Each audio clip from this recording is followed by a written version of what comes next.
So ఇక్కడ ఉన్న ఆప్షన్స్లో మనకున్న ఆప్షన్స్లో బెస్ట్ ప్లాన్ వచ్చేసి ఆప్షన్ 1, డైరెక్ట్ ఢిల్లీకి వెళ్ళి ఢిల్లీ నుంచి ప్రయాగ్రాజ్ వెళ్ళడం. సో ఇది చాలా లీస్ట్ బడ్జెట్లో అయిపోతుంది. మొత్తం బడ్జెట్ వచ్చేసి 15 నుంచి 16 వేలలో అయిపోతుంది. సో ఇది ఫస్ట్, చాలా సింప్లీ బడ్జెట్ ఇది. దాని తర్వాత వచ్చేసి వయా ఫ్లైట్. సో ఢిల్లీకి ఫ్లైట్ వెళ్ళి మళ్ళీ ఢిల్లీ నుంచి ప్రయాగ్రాజ్ బై ట్రైన్ వెళ్ళడం. సో ఇది వచ్చేసి ఒక 20,000 దాకా అవుతుంది. సో అన్నిటికంటే ఎక్కువ బడ్జెట్ అంటే రిస్క్ లేకుండా వెళ్ళాలి అంటే రేట్ ఎక్కువైనా పర్వాలేదు అని అనుకుంటే డైరెక్ట్ ప్రయాగరాజ్కి ఫ్లైట్లో వెళ్ళిపోవడం. సో ప్రజెంట్ వచ్చేసి 15 నుంచి 17,000 దాకా ఉంది ఒక ఫ్లైట్ టికెట్, 1 వే ఛార్జ్. సో మీకు 15 ఒక 30,000 అవుతుంది. లోకల్ ట్రాన్స్పోర్ట్ ఇంకొక 5,000. సో అరౌండ్ 35 నుంచి 40,000 అయితే అవుతుంది డైరెక్ట్ ఫ్లైట్ ప్రయాగరాజ్కి అయితే. సో ఇప్పుడు కంప్లీట్గా చెప్తాను, వీడియో లాస్ట్ వరకు చూడండి. చూసిన తర్వాత మీ కామెంట్స్ ఏముందో ఇక్కడ సో మనకు అక్కడ వెళ్ళడానికి ఒక 4-5 ఆప్షన్స్ ఉన్నాయి, అదేందో చూద్దాం. సో ఫస్ట్ మనకు సికింద్రాబాద్ నుంచి Prayagraj direct train.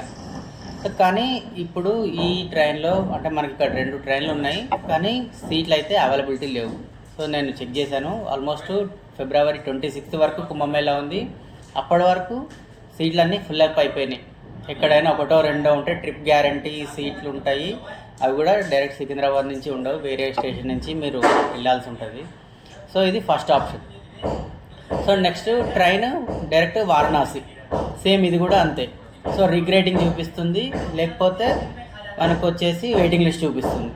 So waiting list ఉన్నాయి కూడా 150, 170, 200 అట్లా ఉన్నాయి. సో దీనికి కూడా గ్యారంటీ లేదు మనకు సీట్ కన్ఫర్మ్ అవుతుందని. ఇది ఎప్పటి వరకు 1 మంత్ వరకు ఇట్లనే ఉన్నాయి. So and next third option వచ్చేసి flight. So direct Varanasi flight కానీ డైరెక్ట్ ప్రయాగరాజ్ ఫ్లైట్ కానీ. సో ప్రయాగరాజ్కి ఫ్లైట్ వచ్చేసి పర్ పర్సన్ 10,000. ఇది అంది నేను చెప్పే only 1 way charges. So 2 way charges కాదు, only 1 way charges. So per person 10,000 వరకు ఉంది. ఇది ఎప్పటి వరకు ఆఫ్టర్ 1 మంత్ తర్వాత కూడా 10,000 ఉంది పర్ పర్సన్ 1 వే. సో అంటే మీరు అప్ అండ్ డౌన్ 20,000 వేసుకోవాలి. సో ప్రయాగరాజ్ అయినా వారణాసి అయినా అయోధ్య అయినా సో డెఫినెట్గా 10,000 కంటే ఎక్కువే కానీ తక్కువ అయితే లేదు. సో మోరోవర్ ఇంకా లాస్ట్ ఆప్షన్ వచ్చేసి మనకి ఏముంది, ఢిల్లీ. సో ఫ్లైట్ కానీ ట్రైన్ కానీ సో ఇవి దొరికేస్తాయి. సో ఆప్షన్ వచ్చేసి బై ట్రైన్.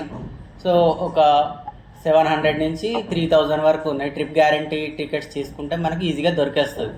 సో అది కూడా ఇమీడియట్గా రేపటి ఎల్లుండిలో అయితే ఏం లేవు, ఒక 10 డేస్ తర్వాత నుంచి మనకు సీట్లు ఉన్నాయి. సో ట్రిప్ గ్యారంటీ టికెట్లు మనం చెక్ చేసుకుంటే దొరికేస్తాయి. సో 700 రూపీస్ నుంచి 3,000 వరకు మీన్స్ ఏసీ నాన్ ఏసీ ఈ వేరియేషన్స్ ఉంటాయి కదా, వాటిల్లో మనకు టికెట్లు దొరుకుతాయి. సో ఢిల్లీకి ట్రైన్ తీసుకుంటారు. సో ఢిల్లీ నుంచి మళ్ళీ ఐదర్ ప్రయాగరాజ్ కానీ వారణాసి కానీ ట్రైన్ దొరికేస్తుంది. ఇవి ట్రిప్ గ్యారంటీ టికెట్లు ఉన్నాయి చూసుకొని తీసుకోండి. సో ఇక్కడ ఏమవుతుంది, మీకు ఢిల్లీకి వెళ్ళడానికి ఒక 3,000 వేసుకోండి హైయెస్ట్ ఛార్జ్. అక్కడి నుంచి ప్రయాగరాజ్ వెళ్ళడానికి ఒక పర్సన్కి 1000 నుంచి 1,500 అవుతుంది. సో వందే భారత్ లెక్కని చూసుకుని చెప్తున్నా. సో ఇక్కడ ఏమవుతుంది, మీకు 1 వే వచ్చేసి 3,000 ప్లస్ 1,500, 4,500లో మీరు ప్రయాగరాజ్ వెళ్ళిపోతారు. సో మళ్ళీ అక్కడ లోకల్ అన్నీ చూసుకొని సో ప్రయాగరాజ్, కాశీ, వారణాసి అట్లాగే అయోధ్య చూసుకుని మీరు రిటర్న్ అయిపోయినా సేమ్ మళ్ళీ ఇంచుమించుగా అదే ఛార్జెస్. సో 10,000 నుంచి ఒక 15,000లో ఇది బెస్ట్ ఆప్షన్. మీన్స్ ఢిల్లీ వెళ్ళి వయా ట్రైన్ ఢిల్లీ వెళ్ళి ఢిల్లీ నుంచి వారణాసి వెళ్ళడం. సో చాలా బెటర్. ఇది కాకుండా మాకు అంత టైం లేదు, ఎందుకంటే ఢిల్లీ వెళ్ళడానికి మనకు 24 అవర్స్ పడుతుంది. మళ్ళీ అక్కడి నుంచి ప్రయాగరాజ్ వెళ్ళడానికి ఈజీగా 8 అవర్స్ నుంచి 10 అవర్స్ పడుతుంది. సో మించుమించుగా మీకు ఒక 2 డేస్ జర్నీలోనే ఉంటుంది. సో మళ్ళీ రిటర్న్ జర్నీ ఒక 2 డేస్, 4 డేస్ మీకు జర్నీలోనే వెళ్ళిపోతుంది. అవి కాకుండా అక్కడ ఉన్నాయి చూడడానికి మాకు కనీసం ఇంకో 2 నుంచి 3 డేస్ కావాలి. అంటే మీకు ఓవరాల్గా 7 డేస్ పడుతుంది. బడ్జెట్ తక్కువైనా మీకు నెంబర్ ఆఫ్ డేస్ ఎక్కువ అవుతుంది. సో కాబట్టి ఈ ఆప్షన్ బడ్జెట్ పరంగా సూటబులే, కానీ టైం లెక్కను చూసుకుంటే అంటే ఎంప్లాయీస్ కానీ వ్యాపారాలు చేసుకునే వాళ్ళు కానీ 7 డేస్ చాలా ఎక్కువ టైం. సో అందులో 7 డేస్లో మీరు అక్కడ తిరిగి ఎంజాయ్ చేసేది ఓన్లీ 2-3 డేసే. సో రెస్ట్ ఆల్ 4 డేస్ మీరు జర్నీలో ఉంటారు. సో ఇది నా లెక్క ప్రకారం అయితే సూటబుల్ కాదు. And the last option, so ఢిల్లీకి ఫ్లైట్ తీసుకోండి. 1 మంత్ తర్వాత పెట్టుకున్నారు అంటే 4,500 నుంచి 5,000లో అయిపోతుంది ఢిల్లీకి. సో ఇది 1 వే ఛార్జ్. మళ్ళీ ఢిల్లీ నుంచి ప్రయాగ్రాజ్ ట్రైన్ ఇందాక ఎంత చెప్పాను, ఒక 1500 మ్యాక్సిమం చెప్పుకున్నాం కదా. సో ఇక్కడ ఏమవుతుంది, 5000 ప్లస్ ఒక 1500, 6500 one way charge. So Prayagraj చూసుకుంటారు, కాశీ చూసుకుంటారు, అయోధ్య చూసుకుంటారు. ఆ లోకల్ ట్రాన్స్పోర్ట్ ఒక 3000 పెట్టుకోండి, 6500 ప్లస్ 3000. ఓన్లీ ట్రాన్స్పోర్ట్సే చెప్తున్నాను నేను, ఓన్లీ ట్రాన్స్పోర్టే. సో 3000. సో 9000కి ఇక్కడ ఓన్లీ ట్రాన్స్పోర్ట్ వన్ వే అవుతుంది. మళ్ళీ రిటర్న్ జర్నీ ఇంకో 9000 పెట్టుకోండి, 18000. సో ఫుడ్ అట్లాగే అక్కడ అకామిడేషను ఇవన్నీ కలుపుకున్న 5000 అన్న పర్ హెడ్. 25 నుంచి 30 లోపల ఈజీగా మీరు ట్రిప్ క్లియర్ చేసుకొని వాపస్ వచ్చేయచ్చు. సో నాకు లెక్క ప్రకారం అయితే ఇది బెస్ట్ ఆప్షన్. ఢిల్లీకి ఫ్లైట్లో వెళ్ళడం, ఢిల్లీ నుంచి సో బై ట్రైన్ ఇవన్నీ చూసుకుని రావడం ఇది బెస్ట్ ఆప్షన్. సో మీకు టైం కూడా చాలా కలిసి వస్తుంది, ఎందుకంటే ఢిల్లీ 1 అవర్ 1.5 అవర్లో వెళ్ళిపోతారు. అండ్ మీకు సూటబుల్ టైమింగ్స్లో అంటే ఫ్లైట్ దిగిన తర్వాత నియర్ బై ఆ టైమింగ్లో ఏ ట్రైన్ ఉంటే ఆ ట్రైన్ పట్టుకొని వారణాసి వెళ్ళిపోయినారంటే చాలా ఈజీగా కంప్లీట్ అయిపోతుంది. సో ఇది బెస్ట్ ఆప్షన్. అండ్ ఇంకా అక్కడ దిగిన తర్వాత నేను నోటీస్ చేసిన పాయింట్స్ కొన్ని ఉన్నాయి. ఫస్ట్ ఆఫ్ ఆల్ మీరు ఎక్కడ దిగినా ఏం చేసినా చాలా దూరం నడవాలి. నడవలేని వాళ్ళు, పెద్దవాళ్ళు, పిల్లలతోటి ట్రావెల్ చేసేవాళ్ళు అక్కడికి వెళ్ళకపోతేనే బెటర్, ఇది నా సజెషన్.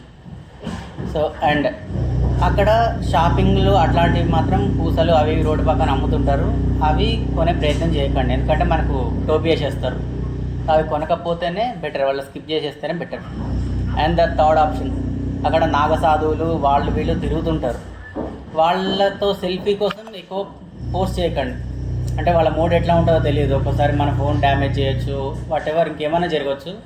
సో వాళ్ళని దూరం నుంచి చూసి జస్ట్ ఒక ఫీల్ అవ్వండి అంతే, ఓకే చూసినామని. అంతేగాని వాళ్ళతో సెల్ఫీ దిగాలన్న ఆ థాట్ ఏమైనా ఉంటే అది మాత్రం అది క్యాన్సిల్ చేసుకోండి. అండ్ మోర్ ఓవర్ సో డెఫినెట్గా చెప్పాను కదా, వాకింగ్ అయితే చేయాల్సి ఉంటుంది. సో ఇంకోటి ఏంటంటే నైట్ ప్రయాగ్రాజ్లో స్టే చేయకపోతేనే బెటర్, ఎందుకంటే అకామిడేషన్ ఛార్జెస్ చాలా ఎక్కువ ఉన్నాయి. సో మామూలు టెంట్కే 1500, 2000 అట్లా తీసేసుకుంటున్నారు.